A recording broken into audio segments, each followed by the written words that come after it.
that history's ever created. I'm not committed to nonviolence in any way. Man or woman who hates communism the most, that is to say, the man or woman who knows the least about communism, is the man or woman who wants to know the least about communism.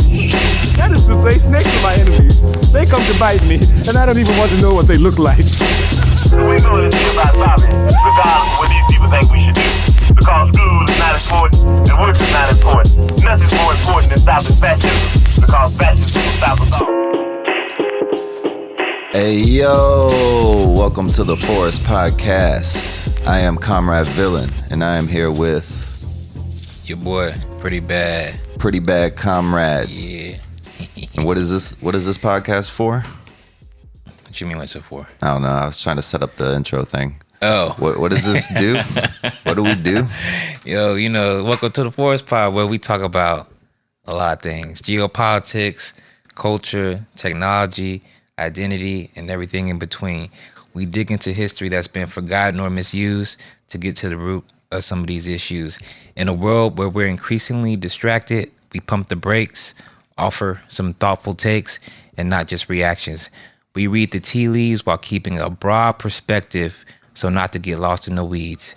We certainly don't know it all. We're here learning as we grow, so be patient with us. Sit back and enjoy the show. Welcome to the pod, man. Welcome on down, everybody. Thanks for bearing with us through the last Iran pod. I know it was kind of long, but there was a lot to say. We had a lot to catch up on there. No doubt. We'll even have some updates about the situation at the end of this episode.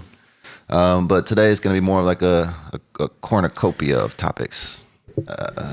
Yeah, I like that word, cornucopia. It's a good word. Yeah. It is a good word. And it's not part of the Fruit of Loom symbol. You got Mandela affected. Oh, yeah, damn, they got me. Fuck, I could have swore it was. Me too. You remember making cornucopias with bugles? Yeah, I mean, that's what I was thinking. Yeah. That's my second thought of cornucopia. Yeah, exactly.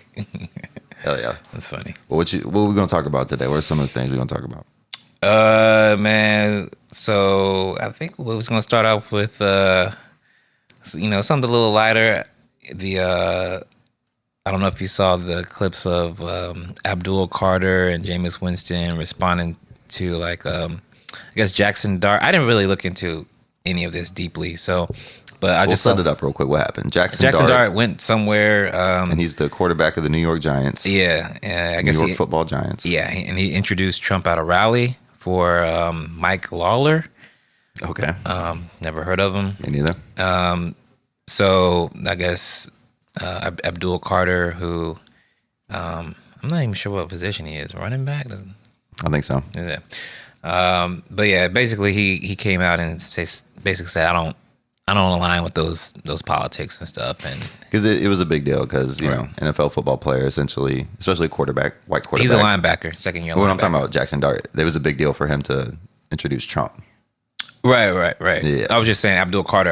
He is a linebacker? Yeah, he's a second year linebacker. Well, here, you want to hear what he said real quick? Yeah, let's play. Right, so first off, I want to say that some things are bigger than football, and this is one of those things. Jackson is one of our leaders. He's the face of our franchise. He not only represents himself and what he does, but he represents all of us. And that goes for anybody who wears a Giants uniform. But if he chooses to align himself with a man like President Trump, it's my responsibility, based on what I believe and what I stand on, to not only show my teammates that I'm against that, but to show the world. And that doesn't mean that we have to spread hate. It doesn't mean that me and Jackson hate each other or we have beef. I sit next to Jackson every day, every team meeting, we close, we talk. As long as we make sure we got the same goal as a team and our goals align, which they do, and I feel like that's all that matters. So I just want to move past this, and yeah, that's it. All right. So, yeah, essentially, that's my teammate, and, we can lock in on football, but I don't fuck with that. Right. And then who's Bomani Jones? He's just a reporter. He covers a lot of sports reporter type dude. All right, because let's hear what he had to say real quick. Wait, I don't think it's Bomani Jones. Oh, is that Jameis? Yeah, he just. Oh, okay. He just tweeted it. It was the tweet by Bomani about Jameis Winston, who's also a quarterback. Right, and hold on, just. Yeah, he went to FSU. Stole some crab legs. Allegedly. Whatever. They gave them to him, man. He ain't got to steal crab legs. Free my guy. I'm joking. But there was an understanding. But I just thought I wanted to have Jameis' perspective because Jameis, man, he just has a way of. He's a funny guy to me. He's a funny character. It's hard for me to take him serious, but he was trying to make some good points, and I think they were worth hearing. All right. So let's see.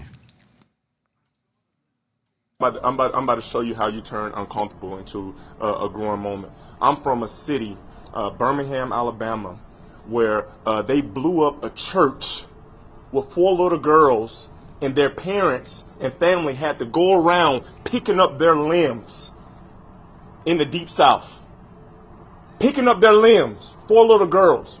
I'm from a city where a little 9-year-old girl who decided to march got put in jail for volunteering her right of free speech, for standing on what she believes in. That's history. And I believe history repeats itself. But I also believe in respecting authority, respecting treating a man and a woman as I would like to be treated. Okay. That is how uncomfortable situations and uncomfortable times help unify people, because you know them, you realize from them, and you grow from them. Right now, I haven't been a part of any openly traumatizing things like that happen. Not 250 years ago when this country came into existence. But try about 80 years ago. We got people that still live during that time. Those little girls will still be living right now. That 9-year-old girl that got sprayed with hoses and you put dogs on her and put her in jail, she's still living right now. It's a little children's book. I read this book about this 9-year-old marcher to my kids. That's why educating our youth and informing them of our history is so important. A lot of people try to push it past. You're like, oh my gosh, like that's behind us. No, guys, we living in it right now. We got a blonde-haired, blue-eyed white kid and a black Muslim religion black kid who are coming together and showing the world that we can come together. We can happen. We don't have to see everything. Everything doesn't have to be viewed in this perfect little snow globe, and everything doesn't have to be perfect. That's actually pretty well spoken, right? From Jameis. Yeah. Kind of impressed. Yeah, man. I'm glad he did that. Give a little history lesson, and that was cool. And he's talking about the same that clip of Angela Davis when she's talking about the Birmingham bombing. Yeah. Yep, that same bombing. Yeah. Well, all right. Good job, buddy. You know what? It's okay. You play for FSU. I'm not even upset anymore. I'm trying to see if there's anything. Is there anything else we want to say about this? Yeah, not really. I mean, I guess Jackson Dart. I have a note here. I guess he said he gave a 4-minute prepared statement. I've always loved this country. I respect the office of president regardless of political affiliation. And then he's when asked if he understood why teammates had a problem with it, I guess he said, "I respect the question. My statements all have for you guys right now. My statements all I have. I guess that's all I have to say. Yeah, that statement. So, yeah. I mean, I don't know what to think about it as far as like, Jackson Dart. He's probably 22, 23 years old. He don't fucking know. He don't know anything. He plays football, bro. Yeah, exactly. I got CTE. But I thought we got some good responses out of it. Yeah, for sure. And I mean, if you want to, it is a quarterback getting obviously political. And then, when you want to think about like Kaepernick, I see we got noted here. Right. Yeah. I mean, he wasn't even getting political for a specific candidate, person, party, anything. Right. And they fucking ruined his career. Exactly. Yeah. Exactly. Good point. So that's great. All right. And then before we get into my favorite topic, AI shit. Well, I guess this kind of segues into it. Ashley St. Clair. Now, this is one of Elon Musk's baby mamas. That's who this is? Yeah. And she was a MAGA influencer, apparently. Okay. Right. I don't know about her. I usually try to stay up on the Tuckers and Candaces of the world. I mean, I don't think she wasn't like that. She wasn't on that level. Yeah, but she was. I guess maybe she would have been, or she was on her way. And then I guess she had a falling out with her baby daddy. Okay. Yeah. So anyway, I don't know all the back history of that, but she's been making the rounds, going on a lot of like lefty podcasts and YouTube channels and stuff, kind of exposing like the insides of the right wing of the MAGA insiders, I guess, if you will. So I saw one clip of her talking about that Elon had bragged to her about something. I think she called it the Matrix or something. And essentially, it sounded to her like he was bragging about like the election is fixed. Like, you don't understand. Like, right. I'm in these election machines. Don't you even worry about it. So I don't know how true that is, but he said that. What is this other clip here? What is she talking about? You know what? I don't even remember, to be honest. So let's just listen to it. All right, let's check it out. And they say so much like, oh, it's not a victimhood mentality. It's not this, it's not that. But they live in the biggest victimhood mentality, that they think the biggest issue is trans people, that they think it's going to take away from them so much if you recognize Black literature. Reading my first slave narrative at 25, I was like, no wonder they don't want me reading this, because this is horrific. Yeah. And so and then consuming Black literature, like reading Robinson, reading Du Bois, reading these things that I wasn't allowed to read because I was told it was anti-white propaganda. And just read what you're not supposed to. Read what they're telling you. How not racist to. is the movement? It's pretty racist. That's what I mean. I think it's just, would you say that's at the epicenter of it? And then also owning the libs? I think it's becoming more and more at the epicenter of it. It wasn't so much before, but people like Stephen Miller have really I have texts from Stephen Miller where he's like, we need white boy November. Oh, yeah. You have texts from Stephen Miller? He used to text me every day during the election. He's like, share this. Every time I've seen him, he's sitting down at the board with a drink. So, don't know. But what would he text you? We need what? He would ask for retweets during the election. Would you say white boy? White boy November. He's like, we need the white boys. This is going to be white boy November. Like, he's just a loser. And so, he's begging me for retweets. He's like, we need to get Wait, hold on. So that guy is reaching out to you to reach. Oh, yeah. They're all so insecure. They're losers. Yeah. They're I mean, I knew that. I knew all of this. That's why I don't care. I'm like, who am I? And how badly do they want to own the libs? Would you say that is the driving force, like the ethos that bonds them together, owning the libs? No, I think they're just hateful racists. I think that what bonds them together is hate, and that they weren't cool in high school. They're really, these people are so deeply insecure. Have you met Trump? A few times. I was very much stink. I didn't get close enough to smell. What did the makeup look like in person? Very bad. The spray tan. I think it's a spray tan issue, but you kind of have to get a spray tan to go to Mar-a-Lago. As soon as I started getting in the Mar-a-Lago crowds, they're like, oh, here's Laura Trump's spray tan girl. Get the Zimmerman dress. Get this. I was being put into this costume of MAGA. And I think I look much better without a spray tan. But they all do the spray tans. They wear a costume. And do people think he's smart? Where it was oh my God, Trump's incredible. I mean, they view him more as this caricature. They're like, oh, he's so awesome. Oh my God. They think he's a badass. Can you believe he was at the McDonald's drive-thru? They're just so dumb. Yeah, that's what I think. I don't think they actually think, if you ask any of them, that Donald Trump is sitting there writing policy. They know he's not. Are they true? So in the influencer class, because there are true believers, I've been around them in Oklahoma in the Bible Belt, that believe this man is smart, that believe he's this incredible businessman, that believe all this, that he's healthy, that he's a great athlete. There are people that believe that the shit. base does. But within the influencer class, they would jump off that. They're really, can you believe he DJs Mar-a-Lago? This. What about JD Vance? Do they like JD Vance? It's kind of split on JD. Some people just think he's weird, which he is. And then other people are like, oh, wow, he could be the next 2028. I think don't trust anyone who takes money from big tech. Well, yeah, I think JD Vance is the country's top prostitute. He's got to bend over for Peter Thiel. Yeah. I mean, it's just, if you look at JD Vance. Peter Thiel makes his boys work. He does. I mean, he went out to Silicon Valley and he comes back thinner, dressed better haircut. I'm like, Peter Thiel queer-eyed JD Vance. He queer-eyed him. Damn. I've never seen anything like it. It's like he got queer. Remember how he was chubby and kind of sloppy? And then he comes back from Peter Thiel's day boot camp and he got queer-eyed. He did. He does got that smoky eyeshadow that he can wear. Yeah. So yeah, I tried to jot a couple of notes down as my thoughts. So I thought it was interesting. She was like, racism is more of the center of the gravity than owning the libs is. Even Right. owning the libs, which is what Democrats will always say. Oh, they don't care about anything. They Right. just want to own the libs. Mm-hmm.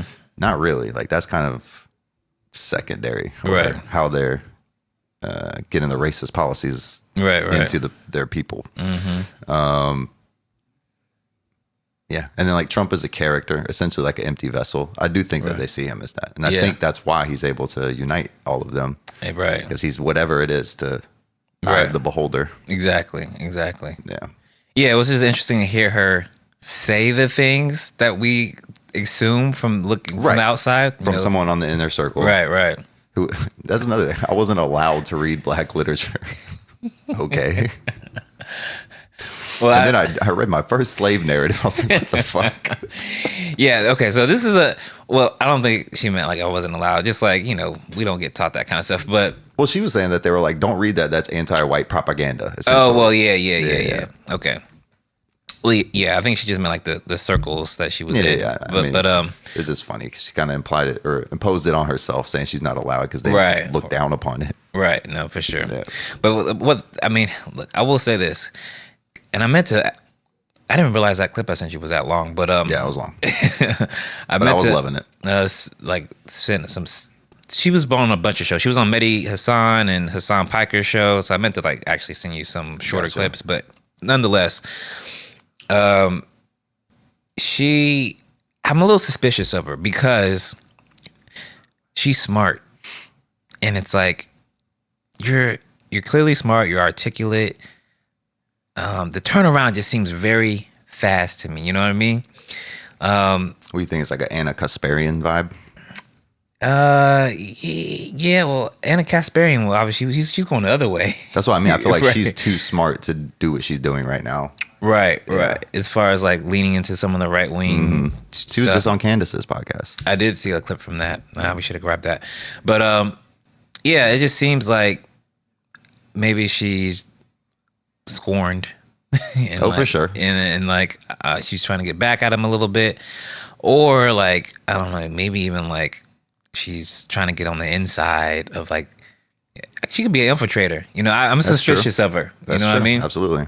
Because she's saying all the right things, and it's like weird. Oh, you're reading W.E.B. Du Bois now? I know that was kind of interesting. Right. I'm reading slave narratives, and then Du Bois. I'm like, that's almost like the perfect thing that you would say. Right. That's a drastic swing. Mm-hmm. You know what I mean? But is she reading Ta-Nehisi Coates? I don't know. Yeah. Well, I mean, she went past Ta-Nehisi. She skipped past Ta-Nehisi and went straight to W.E.B. Du Bois. So yeah. I don't know. She's talking about communism and Marxism. She's going to Hassan Piker's show. Like it's like, what?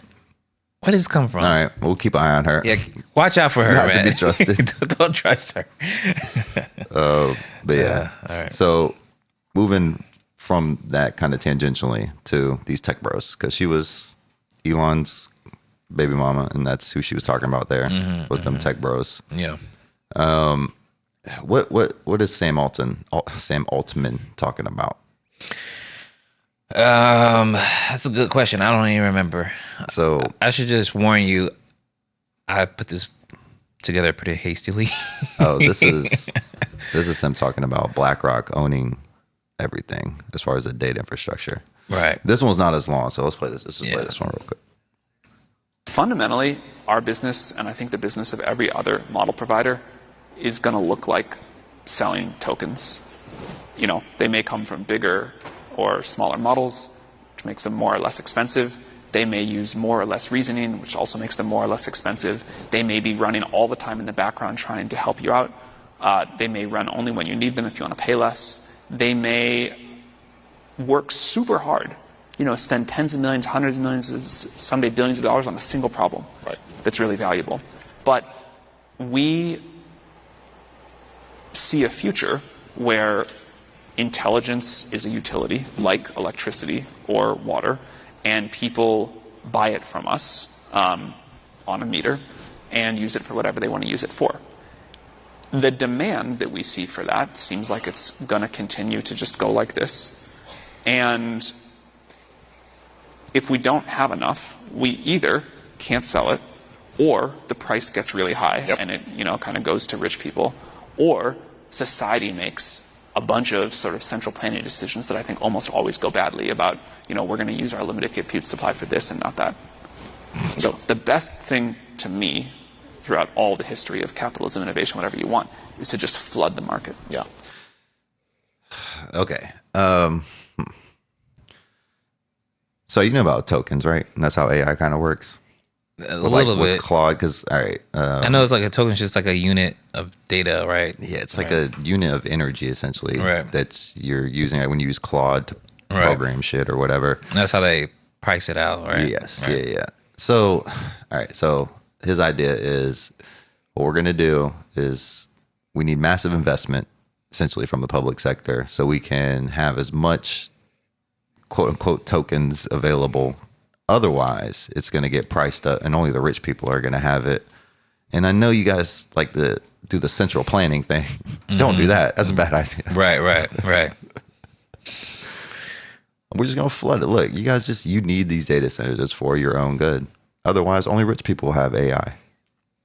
So that's a good sales pitch, I guess. We're fucking idiots. Yeah, for sure. And then like the crazy thing is like he's going to Trump and ask him for all this investment, right? Mm-hmm. While saying like, also, let's make sure the market, you know, let's flood the market with this stuff, as if like you're not getting help from the government to, you know, for your investment. Like you're asking for them to backstop you if there's a bubble. You realize that this hasn't the technology hasn't caught up to where it's productive yet. So you know that the government has to step in to subsidize you. Mm-hmm. But at the same time, you're saying like, also, we don't want the government to regulate it and get centralized. You know, yeah. Yeah, I mean, I hate to give respect to Tucker Carlson, but it's weird how the overlap happens these days. But he had Kevin O'Leary, the Shark Tank guy, Mr. Wonderful. Damn, and that motherfucker, I should have grabbed that clip, but he fucking loves data centers. And he's talking about opening this huge data center in Utah. And Tucker's like, why should our taxes like go to, I don't understand. I was like, if I start a business, I don't get like funded backstop by the government with taxes. Why the data centers? And he didn't really have a good answer. Right. But it seems like that's what Sam Altman kind of just said is the pitch. It's like, look, we have to be number one. I heard them say that a lot. So we have gotta to beat China. Gotta beat China, or I don't know what happens into the fucking world. Right. Number two is you guys have to all invest your money in it. Right. And then hopefully rich people don't just get the benefits. Right. But definitely don't try to fucking use the government to make sure. Right. What? Yeah, it's weird. It's pretty crazy pitch. And they wonder why fucking everybody's booing these people about AI at their commencement speeches. Exactly. We're about to get to that in a second. I did want to read this tweet that was kind of in response to that clip from a guy named Alex Prompter. Okay. He said, let me trace the timeline here because nobody's connecting it. Step 1, scrape the entire internet, every book, every article, every conversation, every piece of art, every forum post. Do it without asking, do it without paying. Step 2, train a model on all of it. Call it artificial intelligence.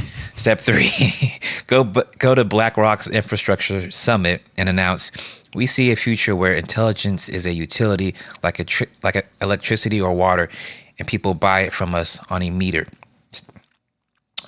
Step 3 is where you sell people's own knowledge back to them on a meter. They took the collective output of the human thought, compressed it into a model, and now they want to charge you by the token to access a version of what you and everyone already created. Yep, exactly. And then this guy said, one Reddit user put it perfectly. They stole all this data from us, the people, our lives, work, creativity, art, by devouring the internet and blowing through all the copyright laws. Now they want to sell it back to us in the form of a utility. Imagine if someone photocopied every book in the public library, burned the library down, and then opened a subscription service for the copies. Yeah. That's the metered intelligence business model. That's a great analogy. Yeah. Yeah. And shit, we can't even get the internet recognized as a utility properly, because then we could force it to be regulated and sold for less. But he wants to just jump straight to, we're going to have intelligence be a utility. But not really. Right. Not really regulated like a utility. right, exactly. These motherfuckers are so stupid. This is like, people keep saying, how do these intelligent, like Ashley St. Clair, she seems smart. Right. Is she? I don't fucking know. She seems like she could probably do one thing really good. I think she's an engineer, but like, I don't think these people are fucking smart at all. Yeah. All right, moving on. Larry Fink. That's the BlackRock guy? Yeah. I guess it's the summit that Altman was at, where he gave that speech. Yeah. All right. Well, here, let's see what he has to say real quick. This is about the investment side of it. But if we could get more and more Americans to think about growing with the United States, we will have far than enough money to invest in this infrastructure. But as the governor was talking about, the need for electrons is growing every day. Some of these, if we're going to be the leader in technology, which we are, if we are going to be the leader in AI, which we presently are, it's just going to require trillions of dollars of investments. And if we don't invest in it, China will be the global leader in this. And so to me, it's not whether, this is a must. And if you think about how that translates, it translates into a more dynamic economy. We need the United States economy to grow at over 2%. We need the U.S. economy to grow at 3%, especially with the growing deficits the federal government has. And so much of this money, not just the private, is going to be coming from the private sector, from savings accounts, from pension accounts, from insurance companies, and on and on and on. The whole world is in need of improving the infrastructure. Well, don't like that at all. Yeah, that last part is like, yeah. Huh? And hey, this money's got to come from you guys. Your 401ks. I'm not even talking about venture capitalists. I'm talking about like your retirement. Yeah. Yeah, that's cool. Because like, look, if we don't, China. Right.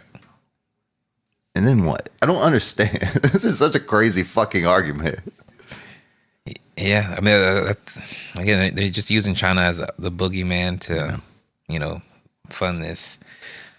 Unfortunately, or at least force people to be like scared into funding it. Yeah, right, exactly. There's another. Go ahead and do play the other one. The other Larry Fink. All right.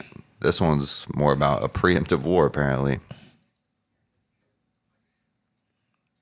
But now, because of drone warfare, we have to relook at all forms of security and the need for rebuilding the GCC region, to rebuild it so that it's going to be in a position where it's not going to be obstructed by drone warfare. So many more things are going to have to be underground.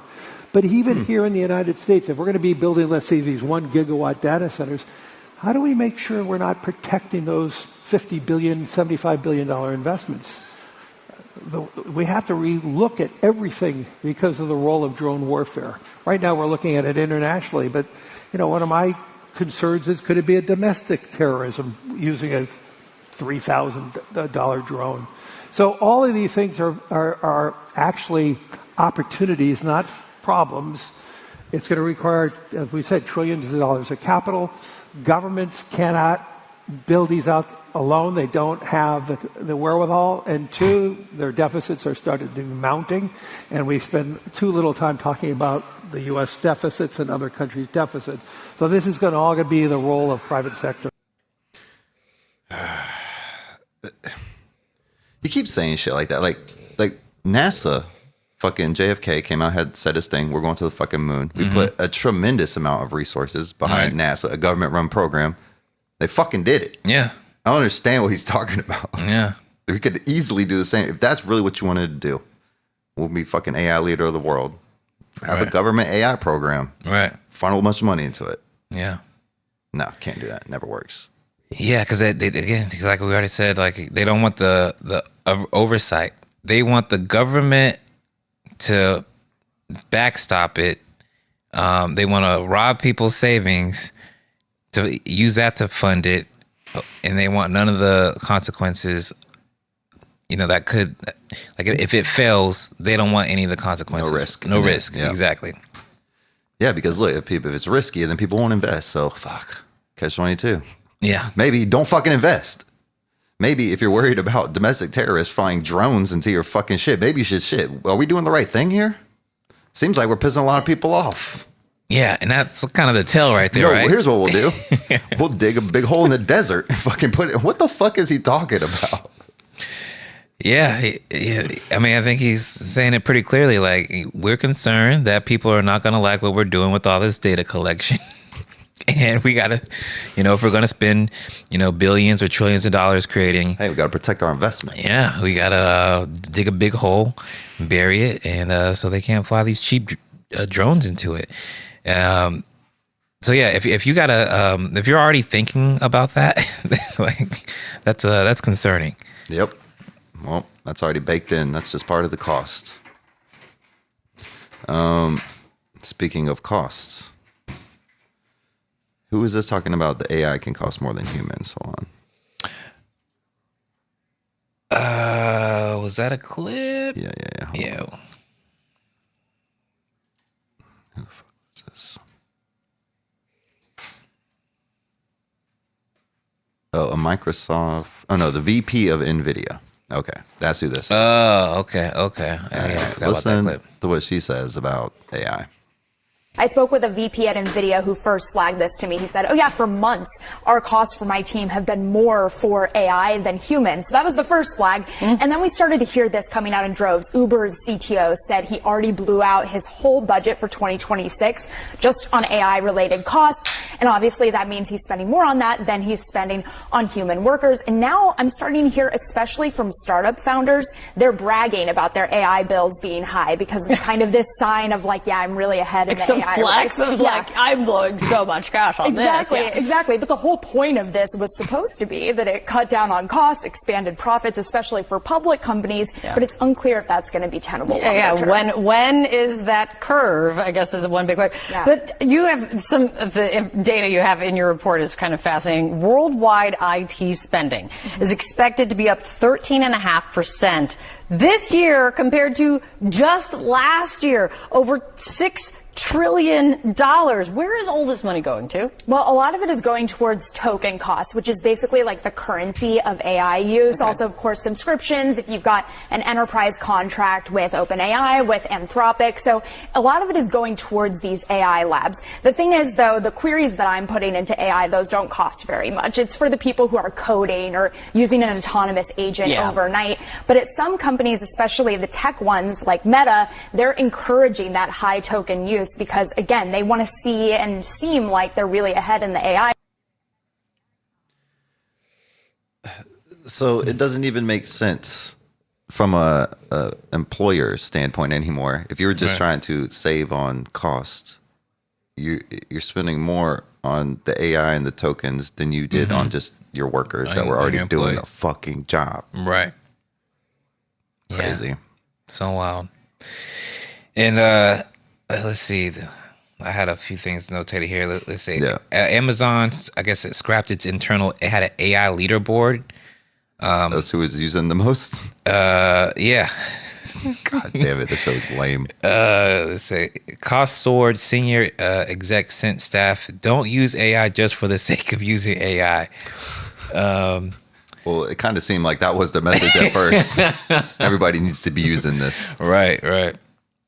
Let's see. There was I saw a tweet about a 500 million cloud accident. AI consultants reveals a client accidentally spent 500 million in 1 month after failing to set employee usage limits on Claude. I did see that.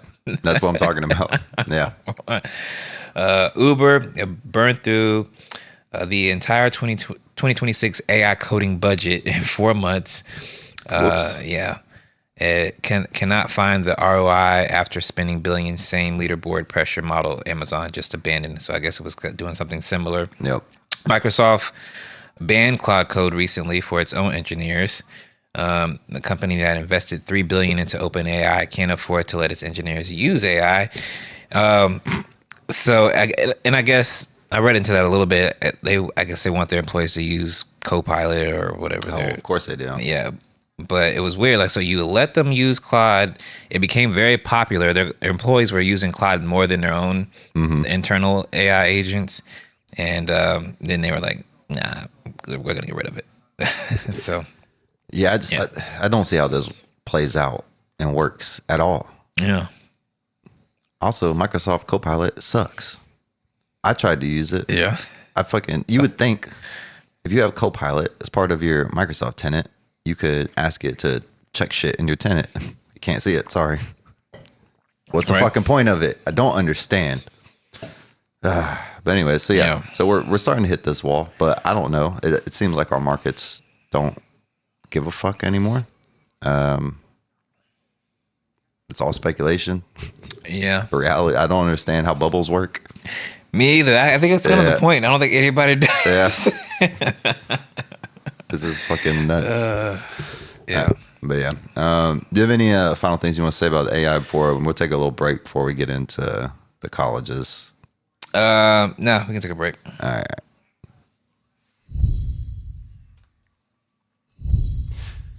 And we back at it. The Jackrabbit. That's right, baby. Bitch. All right. So let's pick up where we left off. We're still finishing up this conversation about AI. Yeah. How long have we been going? All right. Only about 30 minutes. Oh, okay. That's not bad. No, we're doing good. But so I know I've seen multiple videos of different commencement speeches during graduation this year in a lot of colleges where the commencement speaker will bring up AI and the students boo them. But we're going to play one real quick this is the ex-Google CEO, Eric Schmidt. We're just going to play his little part of his speech where they did boo him so you can get a feel of how these have been going over with the people. Last December, Time magazine selected its Person of the Year for 2025. And this time, it was the architects of artificial intelligence. Interesting. Is it? It will touch every profession, every classroom, every hospital, every laboratory, every person, and every relationship you have. I know what many of you are feeling about that. I can hear you. There is a fear. Let's go, Harvard. We do not know the precise contours of what this transformation will look like. Choose a diversity of perspectives, including, let me add, and if you'd let me make this point, please. You let me finish. He's roasted this man, I know. If you don't care about science, that's okay, because AI is going to touch everything else as well. Whatever path you choose, AI will become part of how work is done. If you have a problem in the world you want to solve, you can now assemble a team of AI agents to help you with the parts that you could never accomplish on your own. Ooh. Let me give you some advice. First, find a way to say yes. And thank you very much and good night. God damn, bro. They were not letting up at all either. Oh, man, I love it. He just kept digging his own grave. Oh, man, that was great. I kept thinking of the Half-Baked movie. You've probably been a while since you've seen it, but there's that part where he's like, boo this man. Yeah. I use that meme all the time. I love that meme. Yeah, man. People aren't fucking with it, my dude. Not even a little. It's just crazy how their perspective is like, you guys are going to love this, right? Right. Nah, man, not at all. And hold on, I'm going to go ahead and just play this little Conan close. Conan. I put this in just for you. You know, that's my dude. Let me hear this is his commencement speech at Harvard. Luckily, AI is not a problem at Harvard. Here, professors have been able to quickly flag students' use of AI thanks to the sophisticated AI software they use to grade papers. It all works out. It's all a watch. Works out. And don't worry. Despite your fears, trust me when I say AI cannot replace you. Yes, Yes. Yes. It'll be too busy replacing those creeps from Princeton. Anyway. Oh, man, that's good. Yeah, fucking leave it to Conan. I wonder if that was before or after the other dude spoke at Harvard. Had to be after. That was good, though. But yeah, I mean, look, the people aren't fucking with it. Aside from the college graduation commencement ceremonies, you've seen, the attempted firebombing of Sam Altman's house. Someone shot up Sam Altman's house. Whoa, I didn't see that. Oh, you didn't see that? No, that was recently? Yeah, that was 2 different people, too. Oh, damn. Yeah. I feel like there was one other data center attack. I don't know. But I've also seen that, I don't know if you saw this. There's 2 cities. I think one was in Ohio. God, just off the top of my head. But their city, council, had got so much bad pushback over flock cameras that they canceled their contract. Mm-hmm. But I guess, I don't know, there's some kind of dead time in between the time the contract is actually canceled. So the city has put plastic garbage bags over the fucking flock cameras. Oh, wow. Yeah. So there is pushback for sure against all of this bullshit. Right. Yeah. So keep dreaming, Sam. But yeah, you any final thoughts on what's going on with the AI world? Nah, not really. I mean, there was one other clip, but we can skip that because I don't like that guy. Yeah, fuck him.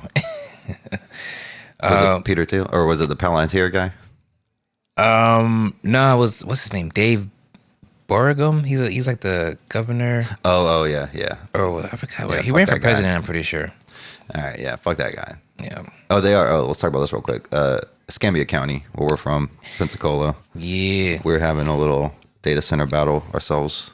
No doubt. Is the meeting tonight? I think that's just it's an organizing meeting. Okay. Type thing. But yeah, we're working on it, guys. We're working on it. Yeah. So do you know much about it? I haven't looked into it as much as from what I looked into. They didn't even have a site yet. Just looking over this. Yeah. No. It's just almost like the idea that we're going to put it somewhere in Escambia County, but they haven't really picked a site or anything. Yeah, I'll just read a little bit of this. Yeah, go ahead. It says there have been active negotiations underway to build a data center in Escambia County. Florida West Economic Development CEO Chris Plate. 5 data center companies have inquired since he took the job 2 years ago. 1 now in active negotiations. No company has been publicly named yet. Santa Rosa County already said they're not interested. Hell yeah. Let's see. June 17th, Escambia County Commission meeting action items for listeners. Petition circulating. These signatures will be taken to the county commissioners because ultimately they are elected to represent our best interests. And as of right now, a data center is not in the best interest of the citizens of Escambia County. So there's been a petition circulating already. I know there's going to be a city council thing coming up the next week or 2 weeks or so that, I'm going to try to make myself. For sure. But yeah, there's already a lot of pushback. I saw somebody posted in one of our chats that Walton County also had. I think it was Diego who posted that Walton County, I guess, already has pushback for a data center in their county as well. They may have already shut it down, I think. I did see something about that. Yeah. I know that they're going to try to pitch it as economic opportunity, which we're going to have to push back on that. Right. Absolutely. And of course, the concerns with the data centers is, power consumption. Florida Power and Light already cost too much.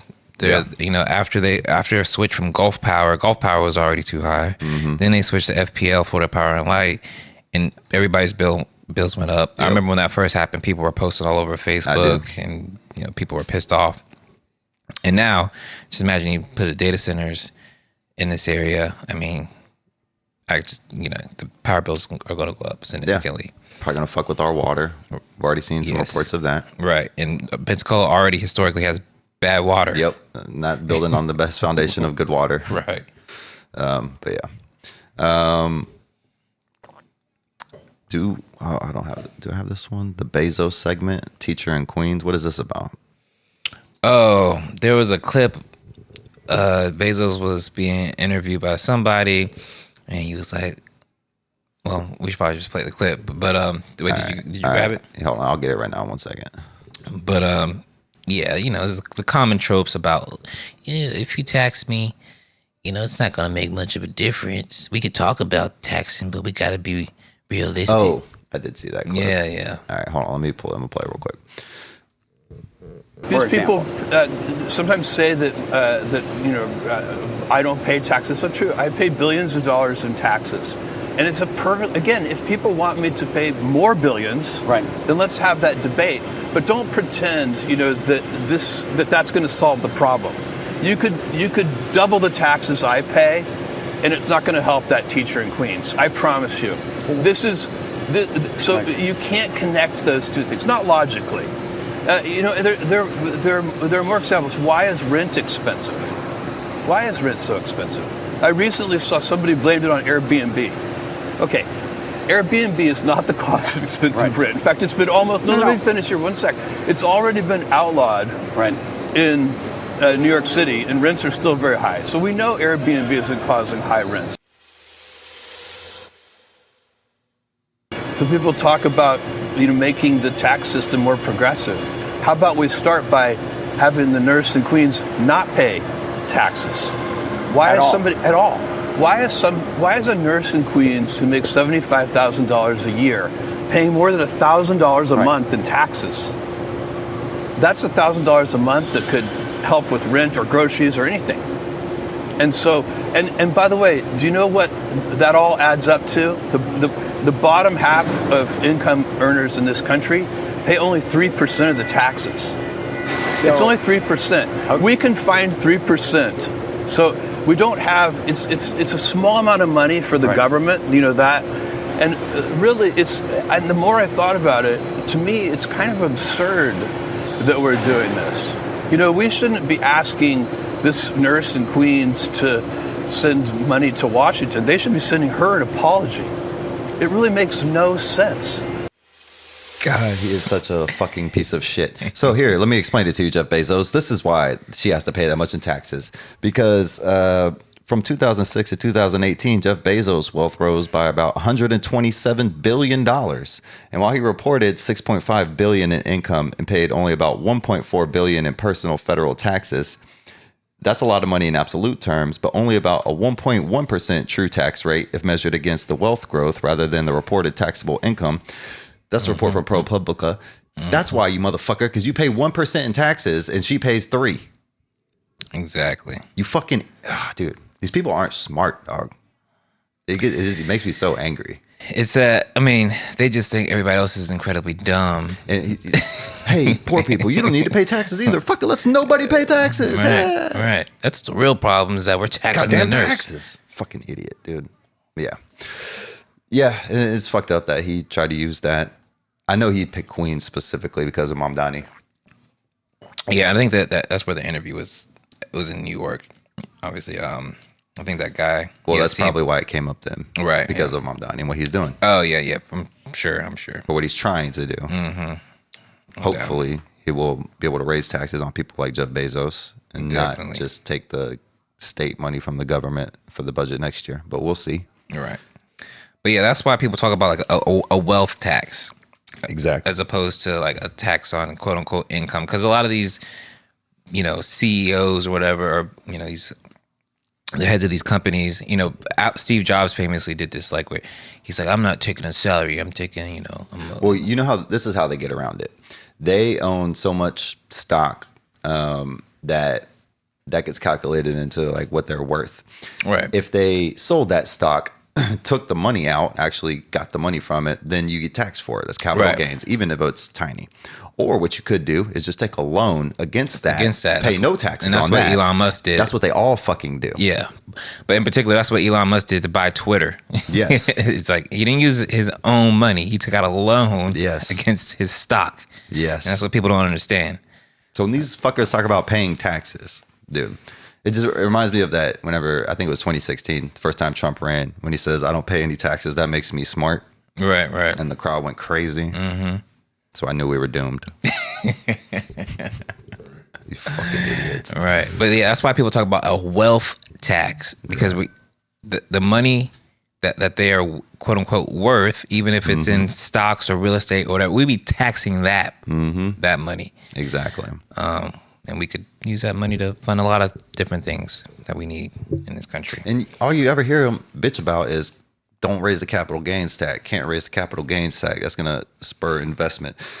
You already don't even use that most of the time. Right. That's not how you get your money. So even if you did do that, you're like, please keep it as tiny as possible. Right. Go right. fuck yourself. Yeah. Yeah. All right. So I'm over that. Extreme greed. Yeah. Yeah. Guillotine time. Yeah. So that's something to think about. Let's go ahead and shoot down to Latin America. What's going on down there? Man, you know, there's been a lot going on. What was the first segment I had up? Venezuela. Yeah, I saw where, I guess, Alex Saab, a Colombian businessman closely tied to Venezuelan government during U.S. sanctions years. For many Venezuelans, he was a symbol of survival. He helped bypass sanctions, obtain fuel and food, open financial channels for the U.S. government, for U.S. government money launderer. Okay, I think he was saying to the U.S. government. He was a money launderer because he was going around the fucking sanctions. Yes. Well, that's what they're accusing him of. Yeah. But apparently, just recently, he was extradited to the U.S. On those, I guess, those quote unquote charges. And you know, I've been, you know, looking at the Delcy Rodriguez and the Venezuelan government. With a little bit of a sad eye, yeah. Same. Because they are capitulating a lot, and I know they have a gun to their head. Right. We invaded the country, we bombed them, we kidnapped the president, and the first lady, and you know, basically, we told them like play ball or else we'll do it again. Right. But I just feel like Again, it's hard sitting on the outside to know what to do and who's doing what. I still think there was probably some inside job going on. It just seems, how do you get in and take the president like that, you know? Yeah, it's looking more and more like that because like what you have here, the Trump admin quietly instructed Miami federal prosecutors to stand down on a criminal investigation into Delcy. Right. Why? Right. Why would they do that? He must be capitulating something. Yeah. And it's weird because like, so I saw this article from AP, and at first, remember, we weren't hearing anything about Delcy Rodriguez or anything else until after she got into power, obviously. And it feels to me like now the liberal sort of media wants to criticize Trump for leaving, you know, the quote unquote regime in power. Yeah, exactly. Yeah. Right. So that's what that seems a little suspicious to me, because at first they were like, he has no legal grounds to do what he did anyway. Right. And now they're like, well, now he's playing ball with the regime. Yeah. And it's like, well, what is it? Yeah. Which one is it? Yeah. But yeah, I am a little concerned. I saw there was also some capitulations around like minerals as well. Yes, I did see that. So I don't know. That's something we got to watch closely. But I thought it was very unfortunate because this Alex Saab guy was, you know, he played a big role on basically keeping the Venezuela economy afloat. Yeah. Since it's been so heavily sanctioned, and they gave him up.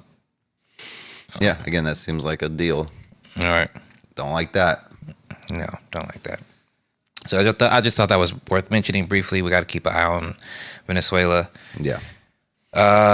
What else did we have here? Cuba. Oh, yes.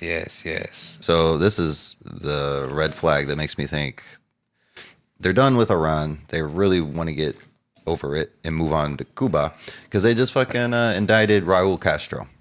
And right, hold on. I just want to push it back on that. All right. I'm not so sure they're done with Iran. We're going to see. I think this week is going to be telling. You saw the exchange. We're about to get that. I mean, my bad. Go ahead. Yeah. But so what they're charging him with, from what I remember off the top of my head, there was an incident in fucking 60s, 70s. This is 1996. It was in the 90s? Yeah. Jesus fucking Christ. Anyways, was it a military plane or was it? I don't even think it was a military plane. It was some like, these were like former Cuban exiles who were like, I guess like dropping pamphlets, propaganda or something. Got it. Kind of how like we do in North Korea, where we fly over and drop pamphlets and shit. Like, the rest of the world's awesome. But anyways, Cuba was like, hey, don't do that. We'll shoot you down. Like, this is our fucking airspace. Don't you dare try to do that. And then they did. And I mean, look, if Cuba would have tried to fly over Miami and drop some pamphlets, we would have shot them down too. For sure. So anyways, that's their justification now for these charges against Raul Castro, which makes me think, why would they even do that? 30 years, 30 years, 30 years after the fact. Yeah. It's because they're about to, it's exactly what they did with Maduro. They charged him and they're like, oh, gotta go get him. Right. Yeah. So that's not great.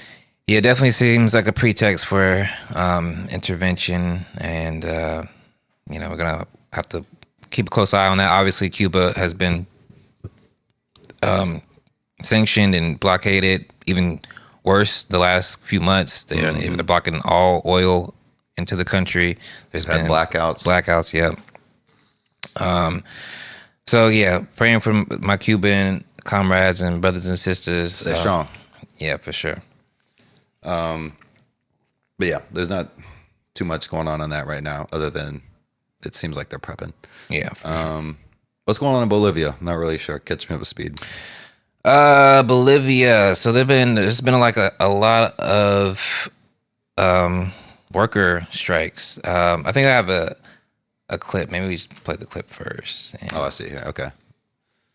I will look to Bolivia now, where President Rodrigo Paz is facing a deepening crisis as anti-government protests and blockades worsen less than 6 months after he took office. In La Paz, weeks of road closures, spearheaded by workers' unions, have emptied markets and depleted medical reserves. The government says at least 3 people have died after ambulances were blocked from reaching hospitals. Protests in La Paz again turned violent on Monday as riot police prevented crowds from demonstrating in front of government buildings located in the city's main square.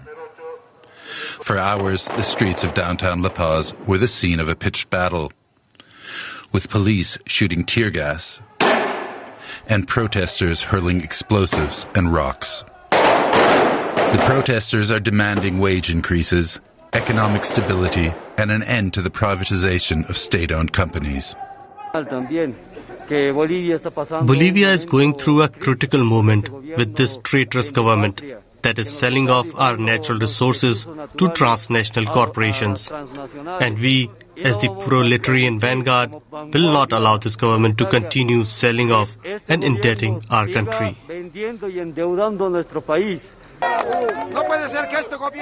It cannot be that this government is ruling by decree. In the future, things will even be worse for the Bolivian people. And to prevent that from happening, we demand the resignation of this traitorous, separatist government, which will issue decrees against the Bolivian people tomorrow and the day after. Damn. Right. So it's just like Disney, a tale as old as time. Right. Trying to privatize their shit. Yeah, so I just wanted to give a little bit of background on Bolivia here. So obviously, it's a Latin American country. Spain colonized it just like it did with all of Latin America. Let's see, colonial Spain enslaved hundreds of thousands of indigenous people, extracted the wealth that built Europe, frankly, while Bolivians died in mines. When silver ran out, it was 10. Let's see, 3 families controlled 80% of production and nearly all political life. U.S. banks financed railroads, demanded control over Bolivia's tax collection, handed the oil to Standard Oil, infrastructure for extraction, not for development. So basically, we're looting the country for its minerals. In 1952, workers basically revolted. Armed miners and peasants overthrew a military in 3 days of street fighting. Nice. Right.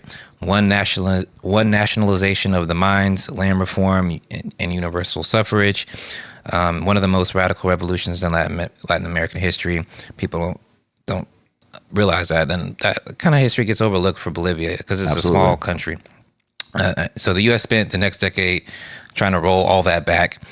By 1967, the 10 miners were Che Guevara's most committed allies. Let's go, Che. They wore his face on their helmets. The military massacred workers at Siglo X mine to crush the labor movement while Che was still in the mountains. For months later, Che was captured. 4 months later, Che was captured and executed by the CIA. So Che died in Bolivia. People sometimes don't realize that. I think he's just Cuban, but yeah. Yeah. CIA operative Felix Rodriguez was present. The battalion that caught him was trained by the U.S. Green Berets that same year.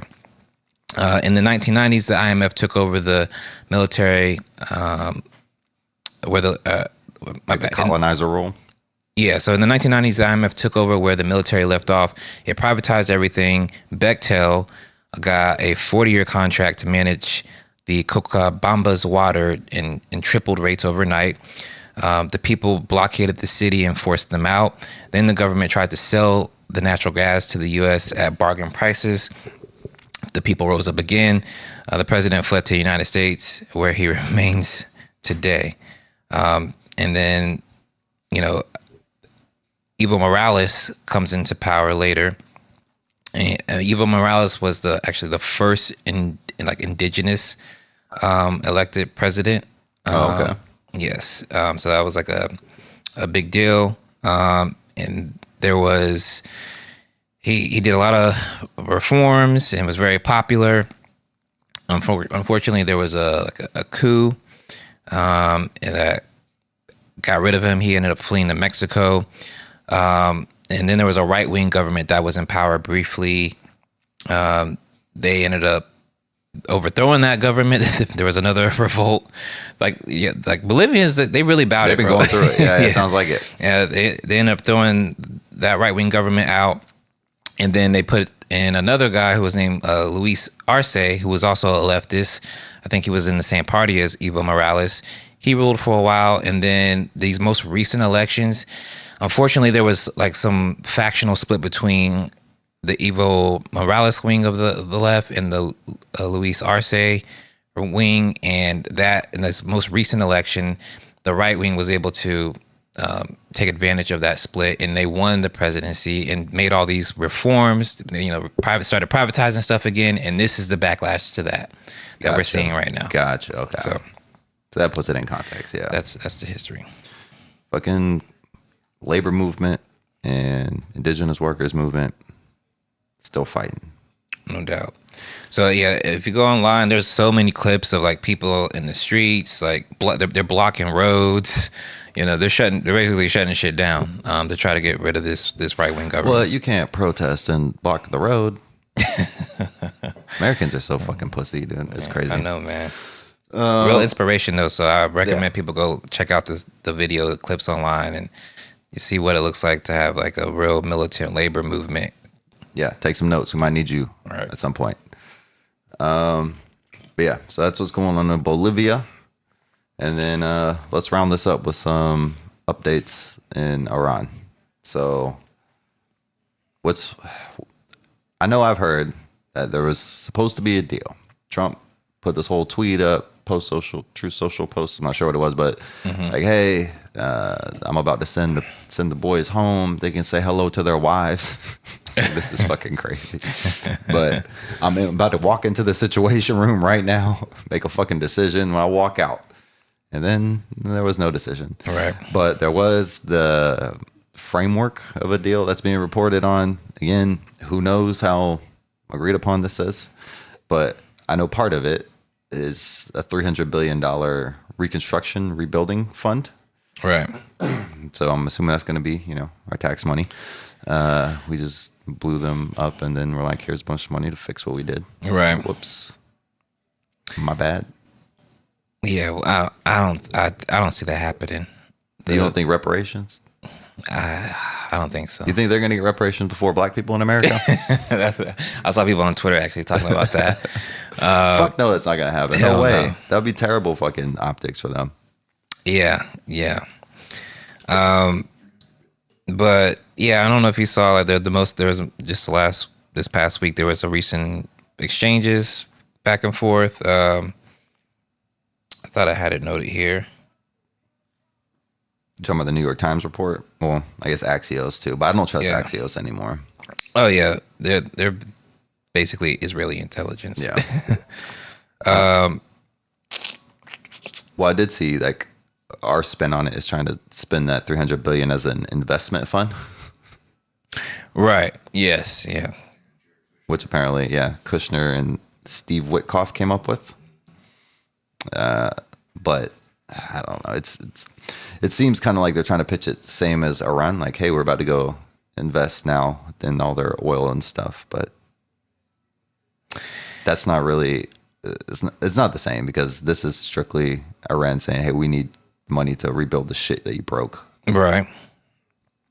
But they always spin it as trying to get the private sector in there.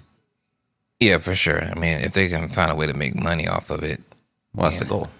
And then they're going to do that. I just think they're going to have a very hard time selling that to the public. Not that they care that much, but I don't know. And to Israel, frankly. Oh, for sure. Yeah, Israel wants to go to war with Iran still. Yeah, and part of that framework was stopping the Lebanon shit, and Israel's not gonna. They actually just did a little deeper into Lebanon. Yeah, I just saw that too. They're Israel's not gonna allow this to happen. Bombing Beirut again, yeah. So I don't think we're gonna be able to just pivot off of it. Just like, we're still really fighting the Ukraine war. True. Even though it's taken a back seat and nobody's talking about it anymore, right? But we're still funding, we're still sending weapons and shit. Yeah. Okay, well, I guess I see what you mean now by pivoting to Cuba. I don't think there's no good way to get out of this, even though they want to. Right. And Iran will weigh us out. So where does that leave us? Yeah, that's a good question. And also, I mean, that's going to make it more difficult for them to go into Cuba, which is the only because this one's open-ended. Yeah, which is, I guess, is a good thing for the Cuban people. That's true. So yeah, I guess it remains to be seen. But that's assuming they give a fuck what the people think, because it doesn't seem that they don't. It seems like they don't really care. Yeah, this is the No New Wars party. They got Joe Rogan up in arms, but he'll be there for the UFC 250 White House thing. Yeah, for sure, absolutely. He'll be front row. And he did get psychedelics reclassified as something else, so it was all worth it. Job well done. Good job, Joe. You did it. Fucking piece of shit. But yeah, this is open ended. Obviously, the midterms are coming up. I think they would like to try to settle some of this, get some of this out of the news before it gets too close to the midterms. Well, that's the other thing they're talking about. Yeah, we need this to not be in the news as much for the midterms. Right. That's why I don't know, man. These midterms, I expect a lot of election shenanigans. So satellites. This might be it. Yeah, this might be Ashley St. Clair was talking about. Yeah, no doubt. She was. I mean, she's definitely spilling some tea. Oh yeah. But yeah, so I mean, as we know, again, I did watch part of. I remember his name. There was the Iranian representative for the new Ayatollah. I think that's his name. He was on the Vice interview. Oh, I didn't see that. He was interviewing the guy one of the main guys with Vice, and that guy was asking like, "What's up? What's going on with the deal?" And then the way the Iranian representative was saying is like, "Look, man, you ask us right now about like what concessions we want from the Americans. Mm-hmm. We don't believe lifting sanctions is a concession. Right? You're framing in that as if like you're doing something for us, bitch. That's like the baseline, right? So, and everything in that interview made me feel like they're not close. They're not anywhere fucking close to agreeing on what this deal is going to look like. Yeah, I mean, they're still saying like they want no nuclear. I know enrichment. No, not going to happen. It's not going to happen. It's a non-starter. That is a non-starter. Yes. So they're miles apart still. So I don't see how this gets resolved. Almost like we knew this was going to happen. For sure. Bullshit. All right. Well, all right. Any final thoughts to wrap up with? No, I think we covered a lot of topics. Yeah. Again, we're trying to catch up because we missed a little bit. No doubt. But yeah. All right. Well, shit. I think we're good. Hopefully, we can get this data center shit handled. Anybody out there, if you have a chance to go to your local whatever to protest data centers, do that. For sure. We're going to need that. Yes. Get out there. Go protest. Go to your city council meetings. Just fucking go to the meeting, hold up a sign. You ain't got to speak. Yeah. Just go there. Yeah, I was afraid to speak. Yeah. I'm gonna try to speak eventually. I feel you. I'm gonna try to get the cojones to speak at this next one. We'll see how it goes. But yeah, man, just go and support people who are being active, and we got to push back. They want to use this infrastructure. Unfortunately, I think for mass surveillance, for censoring, for repression, and that on top of they just want to know everything about you. They can sell you some more shit. That too.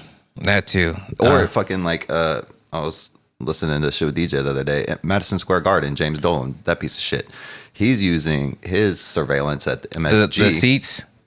I'm thinking about something else. Oh, no, you're talking about that's the Clippers arena where they monitor how loud you fucking yell. Okay, that's what I think we talk about on you. Yeah, I think we talk about so that. So they know who's the fan that's really cheering and who's not. Yeah. But no, at MSG, they're surveilling people to where they surveilled this trans woman and tracked how long she spent in the bathroom.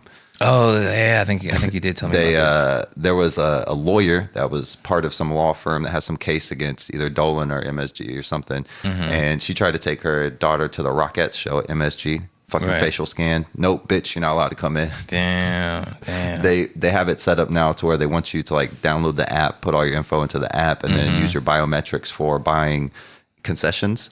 So you walk up through a concession line, and there's one that's like a really long fucking line, and there's a short line where you just walk up, grab your stuff, and you're gone. They're trying to. It's so convenient. Right. No, they want to fucking monitor everything about you. All that data. Yeah, they're just mining all this data for them to try to sell you shit, so then they can sell that data to other people for them to sell you shit, so then they can sell it to government, so they can track you, watch you, figure out what you've been up to.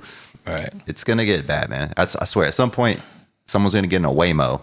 They're probably going to be a black person because it's not great with facial recognition of black people. It's going to be like, oh, you got a warrant. And it's just going to take you to the fucking the jail. It's like, what the fuck? Yeah. Like, that's the dystopia. And we're like fucking 2 steps away. We're really close. Yeah. No doubt. Yeah. To your point about the surveillance, but I think they call it like surveillance pricing as well. Like Jesus Christ.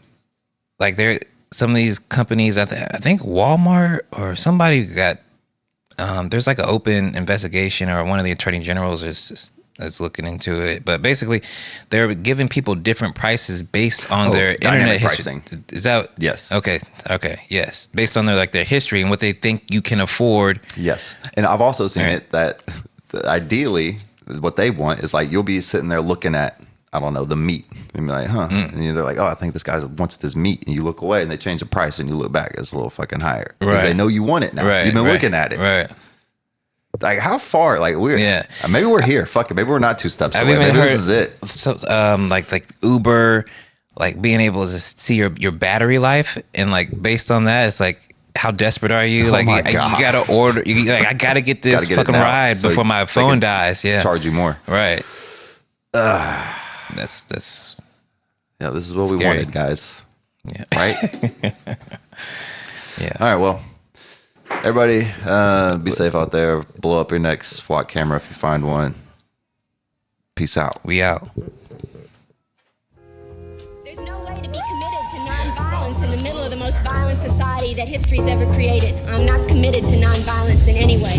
The Republican Party and the Democratic Party are beholden to the interests of monopoly capitalism in this country. The capitalist European and North American powers have carved out and taken the timber, the flax, the hemp, the cocoa, the rum, the tin, the cotton, the iron, the rubber, the bauxite, the slaves, and the cheap labor. They have taken